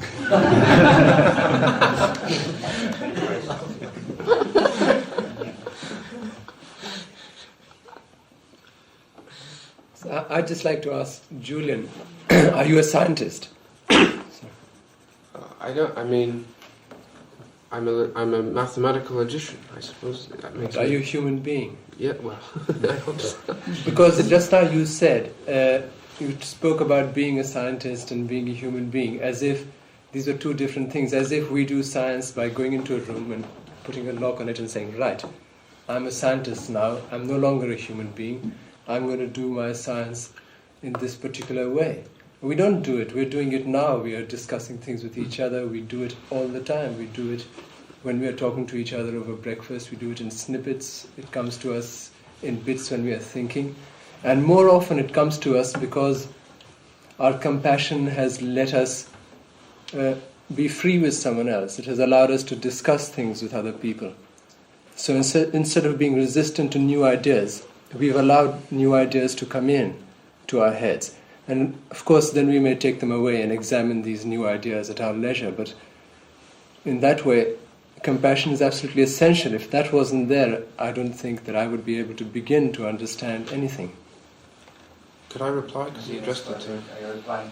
Yes. Well, of course, I mean, one doesn't want to juxtapose being a scientist with being a human being. They're not of the same order. I mean, my whole point was that being a human being is so all-embracing that and it's for this reason that this is where compassion is, as far as I'm concerned, more meaningfully applied than the actual job of being a scientist. Now, as far as being receptive to other people's ideas, of course one is, but then one doesn't have to use the word compassion with all its important overtones to describe what receptivity towards new ideas are. I mean, I could write you a computer program that will emphasize a greater receptivity on the part of whatever physical manifestation of that flowchart may be, to as it were, be disposed to grabbing more input. Sure, you'd understand it if you understood a bit of basic mathematics. Yes, now... Some people might not. But So we might use a word that, as we sit around here and we talk about compassion, that we are beginning, all of us over here, to understand the meaning of. But okay, let me give you an example. In another possible world, I might hate you, right? Yet in spite of that hatred, which seems to me would block compassion, I could still get you to understand what you want to understand. I might sit down with someone I intensely dislike, and therefore the possibility of compassion would be precluded, because the presupposition of compassion would be precluded, and I might get him to understand what he wants to understand. But if you hated me, I might just walk away. You might walk away, but if you wanted to learn what I had to offer, and let's say there was no other vehicle through which you could get that knowledge, you might say, well, in spite of him hating me, and maybe vice versa, I'm going to sit here and learn what he has to say, and therefore I'll learn that bit of knowledge. And it seems to me that this is what I was getting at. I mean, even in teaching, of course I agree with Capra that it's much better if one lectures in a compassionate way and uses things like eye contact, and there are various strategies where you could manifest. That's not what I meant. I know. Compassion towards the knowledge, not towards the... Okay, I don't understand what you mean. But anyway, the point... No, it's exactly what you're saying. If we did get together, in spite of our hating each other, it would be because of a compassion for the knowledge that we were interested in. Not a compassion for... Can one be compassionate towards an inanimate object? That's an interesting question. Stop making it inanimate, yes. What? Stop making the object inanimate. And you can but knowledge, is knowledge animate? Can I pinch it and will it squeak? Yes, I wanted to raise a dilemma that I see coming in connection with the notion of transformation and arising from what Professor Wilkins has said. I think it's fairly clear that there are immense latent powers in the psyche that, or the entity or the soul, whatever you want to call it, which in fact can be released in the process of transformation, and that these powers can be used to help improve the food supply, that is, to actually assist the growth of plants, to construct buildings, to make newspapers disappear, as Krishnaji mentioned. There are psychic powers, esoteric powers, which are associated with the process of freeing oneself and allowing power to flow through oneself. And this raises the problem of application in a form which is rather similar to those which we've faced before in science, applying power either for good or for evil. Now, the power we're talking about that comes with transformation can be applied again for good or for evil. And I wonder whether, this is really a question for Krishnaji, how would you attempt to bring about transformation of the individual so that the power released will be used for spiritual growth and development and not for material advantage? Ask Professor Wilkins, or enlarge his point, what is the relationship of the transforming or transformed individual with regard to society? This has been a problem, I think, for many, many people. many have said the world is hopeless. You can't improve it, and withdrew. Others said you can do something about it, and plunged into the world. These are all famous instances. And others said, I will transform as many as I can. He takes the responsibility of working with the people who want to be transformed, who want to be see the whole compassionate, the whole of life as one unit, not separate units, and so on. So, what is a Westerner or an Easterner who is transforming or is being transformed to do with society? What can he do? You got to try to change it. Yes, sir. And that's what, try to change society with all the things implied in society. Government, politics, economics, business, personal relationship, and so on.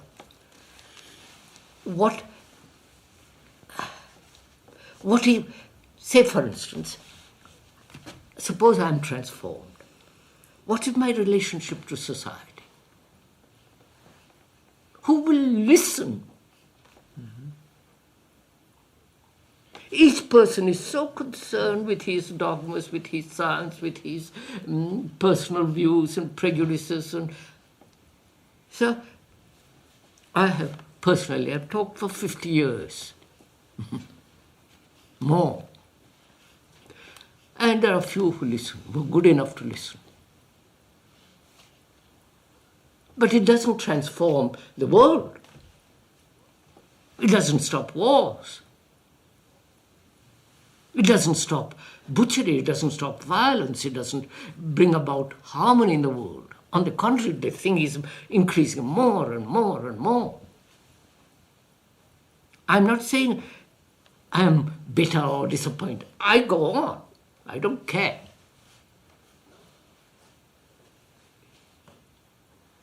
But if you have more, if you can increase consciousness, of course, that's the whole point. Then this is the only thing one can hope for. That's what I want to get at. That is, I think if one changes radically, then one affects the consciousness of the world.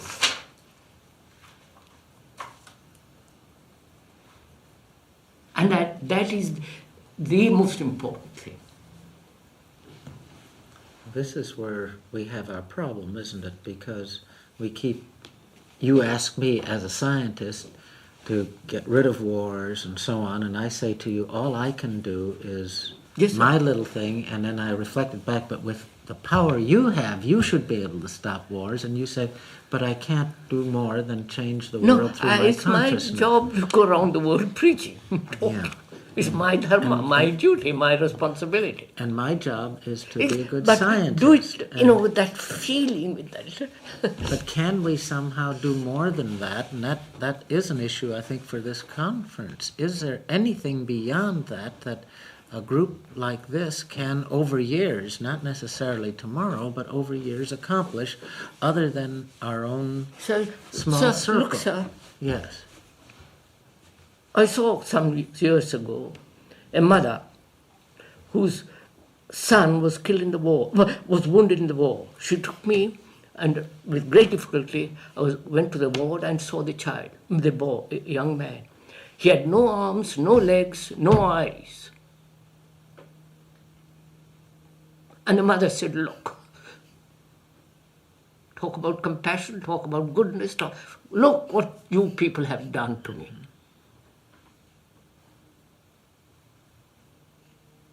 And you cried with her. You held her hand, but it doesn't. The son is finished. That's right.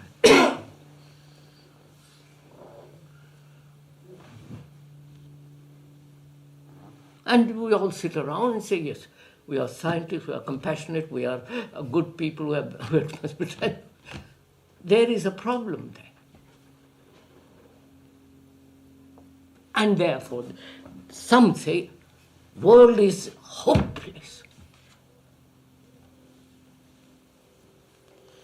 It will take million years, some progress, to make human beings human beings.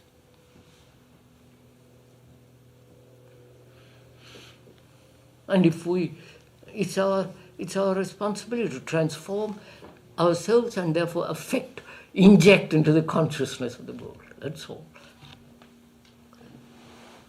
Yes, I think scientists are transformed. They're in a particularly important place. And that's what I feel. More important than Scientists most people. should transform themselves. I think that Robin is nice. Well, it's going back a bit, but I was wondering whether... I wanted to raise the question of whether one could understand compassion through science. I rather feel that this is the wrong way of going about understanding compassion. I feel it's something which must come from a broader, something broader, as a human being. But then, as one does science, it will affect what one does and the way one does it, and maybe help, It's related also to the question of whether compassion is built into the knowledge of science, or whether it's somehow something broader than that. Now we're getting there. As far as I'm concerned, Krishnamurti is a scientist. Now he isn't a scientist in the sense that, let's say, quantum physicist is a scientist, because the science hasn't gotten far enough. But science to me is knowledge. And there is a way of approaching the problems that we've heard expounded here with the same types of tools, although they are radically different in the way they, the form that they will take, that science has used in the last 2 or 3 isn't centuries. it that we are losing our feelings, you understand, sir? Oh, but feelings should be part of science. I don't see why. Are they? That's why Well, we are they're losing. not today, but they... Why not? Well, because the science, behavioral science, just isn't very far along. Yeah, I agree. I mean, I'm talking now about science, not the compassionate part. Behavioral science is going to put any feeling into people at You see, all. this is another fundamental difference that we have around this table. I mean, some of us feel that it's all right to say that in principle, science one day, when knowledge advances sufficiently, will be capable, using its own conceptual scheme, which could later on, using bridging hypotheses, be translated into more ordinary language, but science could throw a great amount of light on the sorts of concepts like the typically feeling concepts, feeling, compassion, etc., etc. That there's nothing in principle wrong, although it hasn't as yet occurred. There are others of us, like Professor Bohm and perhaps you, that say, no, there's something in principle built into science which fundamentally prevents it from ever tackling these problems. I'm not talking of science. Well, that's... Well, could I? I've been waiting to make a point. So let me finish. I start. I'm not talking of as a scientist or anything. A woman is a wife, a girl, a lover is dying, dead. And you say, wait, we're compassionate. Let's be compassionate. Gradually, knowledge will become, etc. In the meantime, what will you do with her? Talk about that is our problem, not future, day after tomorrow. What will you do with that person? In your laboratory, in your physics, whatever it is. What are you going to do with that man, with that woman? Well, in a sense, I'm agreeing with you. And we're both disagreeing, I think, in this particular point with Professor Wilkins. I mean, nothing that we have qua scientists... No, I don't think he's with us. I don't think he was... Well, how could the knowledge we have qua scientists, help us calm What I would the like to woman? point out, sir, what I would like to say is, we are thinking in terms of time. Gradually, everything will be right. Well, could I? No. Well, I'll try and I want to say something, and then maybe I'd like to put my answer. Yes, sir. Yes, sir. And this was we're asking what we should do, what scientists should do about responsibility. Well, these questions have been asked, I mean, how? What about war? What about this? What about that? And I felt there was a point, which I felt was essential, and maybe it isn't. Maybe it's a nonsensical point or a stupid point. But maybe we could look at it. This is the point of contact with the knowledge acquisition or whatever. The point of contact with the crystal or with the differential equation. How do you contact it? If you bring all these things, or you're a Marxist or whatever, or if you bring your preconceptions, if you bring, as David Shainberg says, if you're approaching this thing because you want it to support yourself, because somehow you want to make yourself bigger, if you approach it in that way and you acquire that knowledge and then you come back from it, and what's going to happen when you go out into the world and use it? And is it possible, at the point at which we all experience as scientists, is it possible, and you probably say this is irrelevant, I mean, is it possible to approach something in this sort of, in a way which doesn't carry with it all these needs and requirements and all this baggage that you bring to it? And if you can approach it in that way, and maybe acquire that knowledge, then somehow that knowledge has to lead to an action, has to lead to action. And if you can lead to action, then you can help that woman. But it's no use asking how to help the woman if you haven't done this first. What's the use of the knowledge if you'd acquired it? I agree. But you see, I'm trying to say something, sir, which is transformation a matter of time, a matter of evolution, a matter of gradual process, or is it something immediate? If I see this thing... Wait, sir, no, please. Is it immediate? This is the real fundamental problem. If you say transformation is a gradual process, then I'm not interested. Wait, sir, I'm suffering. Well, I'm trying to answer you. No, sir, please just listen, sir. I'm suffering. My son is dead. And what do you say? Well, my friend, you'll gradually get used to it. You know, there is reincarnation, there is comfort, there is Jesus, there is this, there is that. Gradually get used to it. But I'm not interested in that. Just a minute, sir. I'm not interested in gradually. I want to end that suffering now. Is it possible? Well, I tried to say, maybe, that if I approach this thing... Not if. No, when I approach it. I'm not interested if, when, conditioning. I am suffering. Yes, then my answer is yes. What? The transformation is now, it's at this instant. Have you done it? That's no good talking to me in a conditional suppositions. I am suffering. My son is dead. How do you help me instantly get over my beastly loneliness?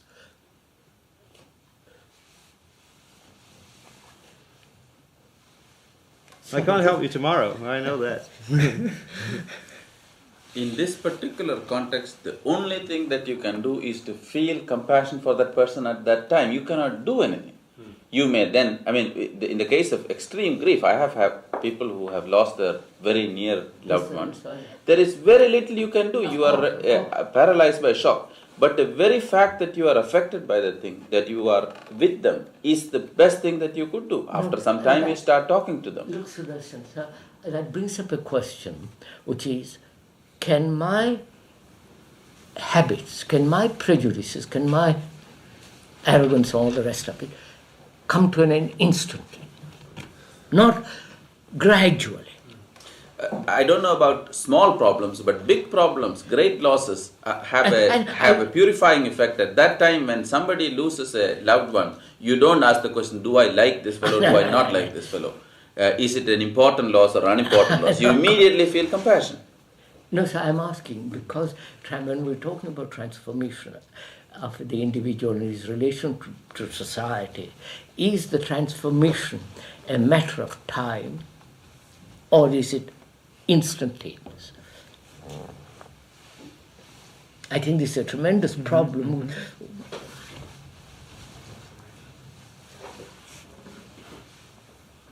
I am educated, or one is educated in terms of time. Gradually get all it all boy, you will get used to it, you will, plow through it, analyze it, reanalyze it, and go on and on. But is there a way of ending it instantly? I think there is.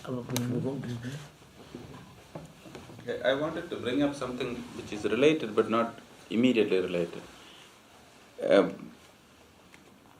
I may be branded as the only warmonger amongst this peaceful assembly.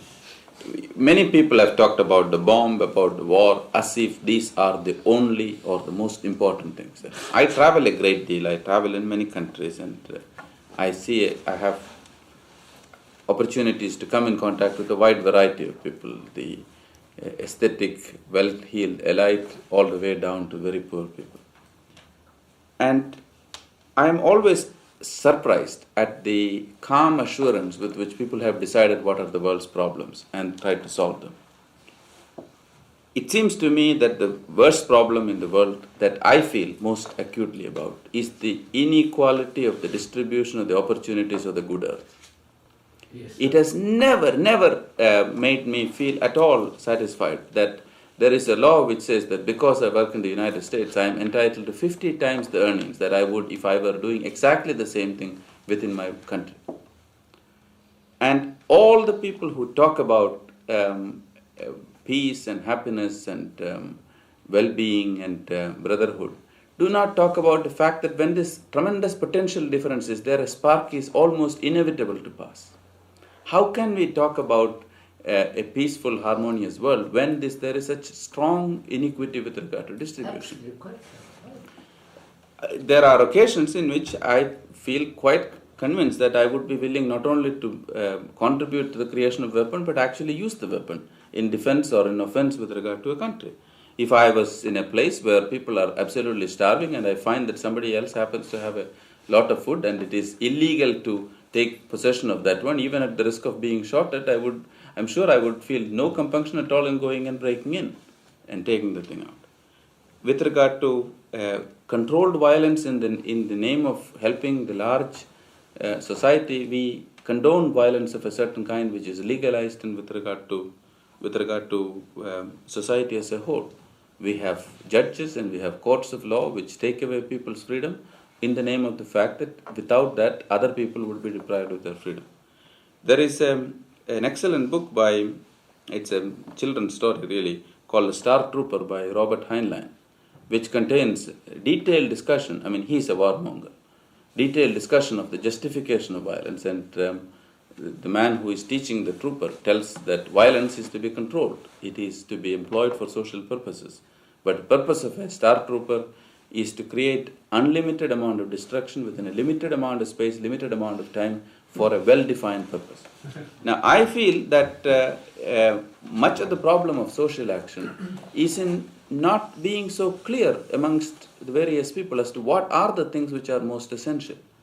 I've lived for a long time on the East Coast of the United States, and the East Coast liberals, as a rule, have certain pet projects which are sort of socially accepted projects, which are the things about which they are going to be concerned. It is fashionable to be concerned about the Vietnam War because obviously it was wrong. But it was not that fashionable to be concerned about Biafra. It is certainly not fashionable to be concerned about the school rebellion in Boston, because that is happening in Boston. When it was happening in Little Rock, that was of course something about which everybody was concerned because you are really not involved with regard to it. And it is very difficult for me to be so upset about the creation of the bomb or creation of weapon when I see that the society, the liberals themselves are contributing to the society which is keeping up these inequities with regard to the thing. How do we produce a certain amount of fresh air to get into these discussions of what themselves are the questions? Where does one have an audience at the present time to talk about the fact that the wealth distribution throughout the world is so iniquitous, and until it is settled more reasonably, there could not be permanent peace at any time? Who is interested in this problem? Where could one talk about it? The moment you talk about it, you are branded as a radical, a revolutionary. I am a very great conservative. I mean, simply say that it seems reasonable that all people should be having approximately equal opportunities. But there seems to be no place to talk about it. But the latest population council, that was the topic of discussion. In fact, all of the third world did in fact make the point that you're just making, and that population control by itself was not the issue.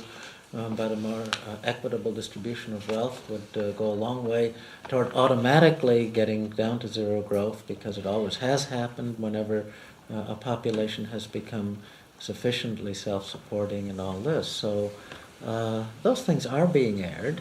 Once the problem is seen, I think the human mind, human brain goes about solving the problems. That the issue. Go about talking about it. I don't know about Aldous Huxley. Oh yeah, lots. Aldous Huxley received a letter from Poland or Czechoslovakia. I've forgotten. He showed me a letter.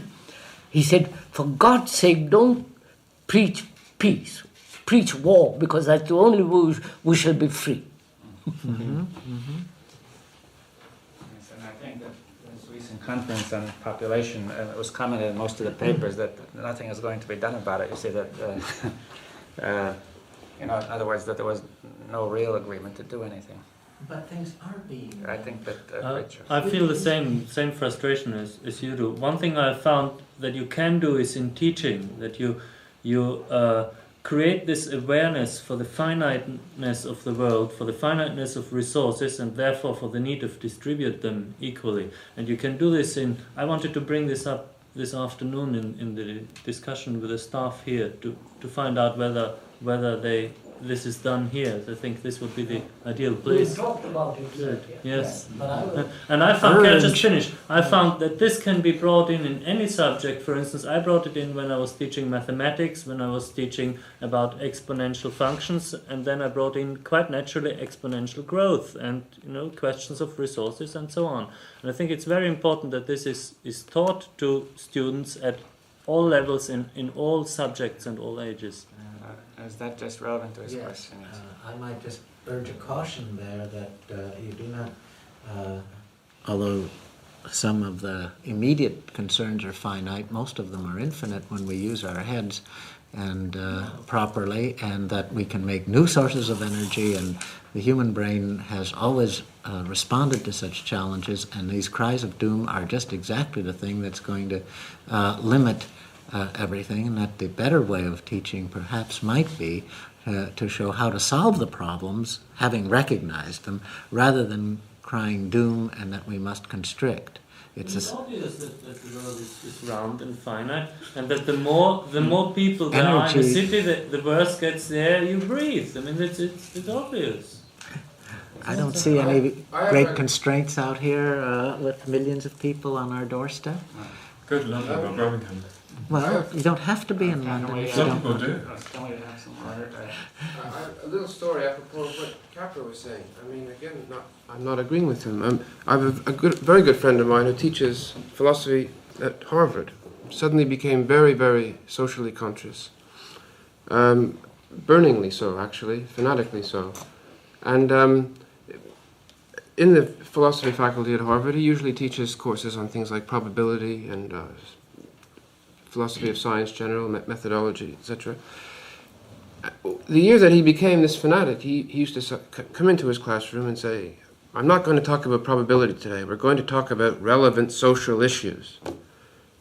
And this went on and on and on, and they couldn't get rid of him because he had tenure. He was a full professor. But had it not been for that, they would have certainly got rid of him. And also, I mean, they tried anyway to get rid of him by not upping his salary in relation to the other full professors. My point is that, qua human being, he could have done something by going out into the world and doing the sort of thing you were suggesting, but not qua scientist. Qua scientist, as a teacher even of probability theory, he could have, as Capra does, used certain anomalies in the world as examples to illustrate certain probability ratios and how they work and function, but he couldn't solve the problems in doing his probability theory or in doing his philosophy of science. And that, I think, has a bearing on what Wilkins was saying. I'm a bit puzzled by the turn of direction that I think Dr. Sudarshan introduced into this discussion, which is that he seemed to be implying that violent political action is a method of resolving differences. Now, I had understood from the discussion previously that non-violence should be the rule in personal relations. We should not have divisions, we should not make comparisons, otherwise we will get into conflict. How can one resolve this contrast between personal relations and political relations. I really am very confused about this now. I don't see how you can practice non-violence personally and violence politically. May I respond? First of all, I mean, non-violence, like transcendental, has been used in a number of different contexts, and so I am not sure that one could have a person who is your adversary, with whom you have to deal with in a manner which makes use of Newton's law, which says that if conditions are not going in the right fashion that you want, you change them, you have to apply force. At the same time, you do not have to hate the person. You simply have to destroy the means with which he is controlling them. Now, it is very nice for a person. I mean, Professor Wilkins talked about Lord Rutherford, and that sort of reminded me about something, about some other passage written about somebody else, that if you are at the top of the heap, it is very easy to be pleasant. If I were a professor at Oxford, probably I would even be less aware of the problems of modern science than I am at the present time, because in a certain sense you stay there and surrounded by stone walls on all sides, and therefore there is very little of the waves from outside that would come in. Now, for someone who is living in a reasonably well-to-do circumstance, one can say, I don't want to compare. But if I were starving and I am seeing that somebody else is doing very much better, typist in the American embassy is making 5 times the salary of a senior administrator in the government after 20 years of service, then you would start saying, well, there is something a little wrong, because you see, my earnings are not enough to make me buy enough food for my family. But here is somebody else whose skills are much less, who seems to have taken this more as a joke, is able to do very much better. At that time, if you don't make a comparison, something is seriously wrong. You may not say that I want to be more powerful than that particular person, but the bare necessities of life have to be maintained. And it is, the Internal Revenue Service makes comparisons. It says that I earn $50,000, so I have to pay $20,000 of tax. It doesn't ask the same tax from somebody else. It doesn't say, let everybody pay in the same amount. May I turn your remarks and to Krishnamurti? I have not come back, finished with the violence. What I'm saying is that it seems to me not being conscious of iniquities and not lending a hand to the side which is lagging is itself a form of very passive violence. You don't actually actively do anything. You're only not lending a hand to the person who is drowning. It is certainly violent. Are you finished? May I turn the remarks to you, Krishnaji, because I see some very deep incompatibilities here between what I understand you to be proposing for personal relationships and what you seem to be agreeing with respect to political I think it's action. very psychologically we were talking. Psychologically in my relationship with you, why should I compare? Why should I be violent? There is no need. There's affection, there's love and all the rest of it. But I do compare between my cloth and your cloth, this cloth and that cloth, between rich and poor, with social injustice and all that. There I have to do something. I go about talking and say, look, I point out and etc., etc. I do something. It doesn't mean that I am violent. It doesn't mean I am antagonistic. But I said, look what is happening in the world. But taking action is being responsible. That we're all agreed about. It's the question of the violent component in your action, which is divisive. Of course. I wouldn't personally enter into some kind of violence. But you understand, if it occurs, why it occurred. Obviously, this is happening in India, so I don't have to go miles away. You see the difference? But you would not encourage the paradox. Wait, let's pursue this. Political Sir, action I go do to you a advise? village. I go to a Rishi Valley in India. There's a village a mile away. All those people are employed in the school. They have not enough food. School children have enough food. We have talked a great deal about it in the school. What do we do to those children, with those villagers who have not enough food? In the immediate vicinity, not miles away. So They are giving them food, sharing, and all kinds of things are happening. German people, German government is giving money to that valley and all that. That's all I can do. What can I do? Why don't you join a group who is... I mean, what would you say to this? If someone invited you to join a group, the purpose of which was to ferment the sort of revolution that took place in China, on the assumption that then people would be better... I don't join any group. Well, would you condone that group? I mean, let's say... Nothing, I won't even say do, don't do. I'm nothing to do. Well, then maybe there isn't an incompatibility. If he's I think some people in India buy grain and store it to sell at a profit. What's that? Some people in India buy up grain and store it in order that they can sell it at a great profit. I know, don't tell me. Well, would you be willing to break into a store? Such a store? This is well known question. Dozen times I personally would. Your boy's starving. He needs grain. He's starving to death, and there's a grain locked up in the cupboard. I don't know what I would do under those circumstances. I haven't got a son. But this is a hypothetical question which cannot be answered. Before you had a wife, though, you had... Well, she was so miserable She's that he hungry. wouldn't go steal grain for her, that's for sure. I think it's 5 minutes to 1 now, so we should finish it soon. Could I?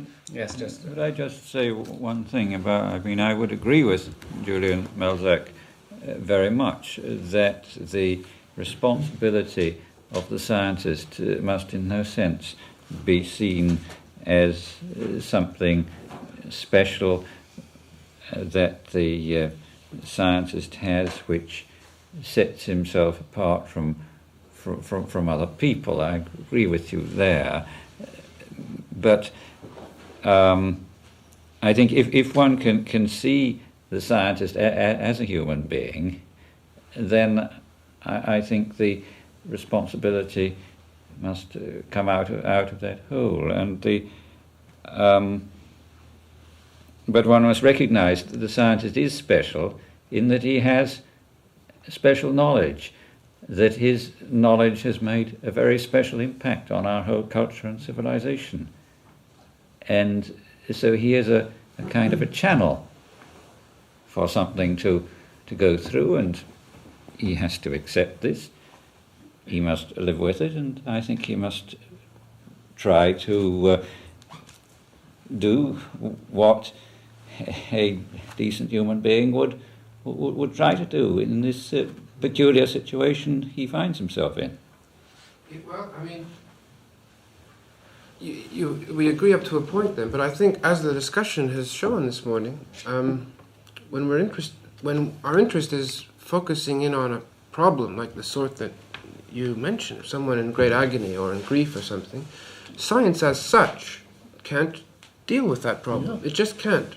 Now, my point, I didn't make it clearly, I suppose, is science shouldn't be knocked for that reason. In a sense, science is not that practically orientated, at least most of the sciences that we work in.